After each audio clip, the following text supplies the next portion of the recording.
India united Muslim मोर्चा जकात भवन trust एवं सेंटर फॉर पीस के ज्वाइंट बैनर तले आगामी 20 अप्रैल 2025 को बापू सभागार पटना में मिल्लत बचाओ मुल्क बचाओ कॉन्फ्रेंस आयोजित होने वाला है, जिसको लेकर के नगर परिषद क्षेत्र के जाफरगंज मोहल्ले के एक निजी मैरिज हॉल में एक प्रेस कॉन्फ्रेंस आयोजित किया गया, जहां की प्रेस कॉन्फ्रेंस को संबोधित करते हुए ऑल इंडिया यूनाइटेड मुस्लिम मोर्चा के राष्ट्रीय प्रवक्ता हाफिज गुलाम सरवर ने कहा कि 80 के दशक तक देश में दलितों एवं आदिवासियों की जो दशा थी वही आज माइनॉरिटीज विशेषकर इसके कमजोर तबकों की है। 1989 में तत्कालीन प्रधानमंत्री स्वर्गीय राजीव गांधी ने अत्याचार निवारण एक्ट नाम से स्पेशल प्रोटेक्शन एक्ट बनाया था, जिसमें दलितों एवं आदिवासियों को शामिल किया गया और इसे SC/ST एक्ट कहा गया। इस एक्ट द्वारा अत्याचार से कमजोर तबकों की सुरक्षा के लिए जो शर्त तय की गई थी, उसमें आज माइनॉरिटीज के कमजोर तबके भी फिट नजर आते हैं। यही वह एक्ट है जो नफरत एवं दंगे फसाद की राजनीति से देश को निजात देगा। इस प्रेस वार्ता के माध्यम से ऑल इंडिया यूनाइटेड मुस्लिम मोर्चा के राष्ट्रीय प्रवक्ता हाफिज गुलाम सरवर ने क्या कुछ कहा है, आइए सुनते हैं। 2025 रविवार 12 बजे बापू सभागार गांधी मैदान पटना में ऑल इंडिया यूनाइटेड मुस्लिम मोर्चा,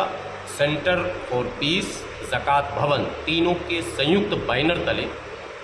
एक बड़ा कॉन्फ्रेंस रखा गया है, जो डाउन सेक्शन मुसलमानों के लिए उसमें हम लोगों ने प्रिवेंशन ऑफ एट्रोसिटी एक्ट जो 1989 का है, अत्याचार निवारण अधिनियम, उसी में मुसलमानों के इस तबके को भी शामिल करने की मांग हम लोगों ने सरकार से रखी है और इस कॉन्फ्रेंस के माध्यम से ज़ोरदार तरीके से इस मांग को हम लोग रखना चाह रहे हैं। इससे पहले हम लोगों ने इसी मुद्दे पर दिल्ली में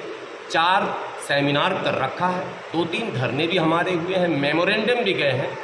माननीय प्रधानमंत्री जी को, माननीय गृह मंत्री जी को, महामहिम राष्ट्रपति जी को हम लोगों ने ऑलरेडी रिटेन में पूरी बातें पहले भी दे रखी है। LOP श्री राहुल गांधी जी को भी, मल्लिकार्जुन खड़गे जी को भी और कुछ और दल के जिम्मेदारों को भी हम लोगों ने रिटेन में ये बातें बताई हैं कि भारत का मुसलमान, विशेषकर जो हमारा डाउन सेक्शन है, वो ये चाहता है कि उसके कानूनी सुरक्षा का इंतज़ाम किया जाए, कानूनी सुरक्षा का इंतज़ाम किया जाए। ज़ुबानी सुरक्षा, देखिए मुसलमान जो भी वोट अब तक देता है वो सुरक्षा के मुद्दे पर ही दिया है। जिस दल ने ये कहा कि मेरी सरकार रहेगी तो हम तुम्हारे साथ अत्याचार होने नहीं देंगे, उस दल के साथ जुड़ गया बगैर किसी शर्त के। लेकिन सरकारें तो आती जाती रहती हैं, इसलिए कानूनी सुरक्षा का अगर इंतज़ाम हो जाएगा तो सरकार चाहे किसी के आए किसी की जाए, हम कम से कम अपने आप को सिक्योर फील करेंगे। इसलिए इस डिमांड को लेकर हम लोग 20 अप्रैल को बापू सभागार में कार्यक्रम करने जा रहे हैं।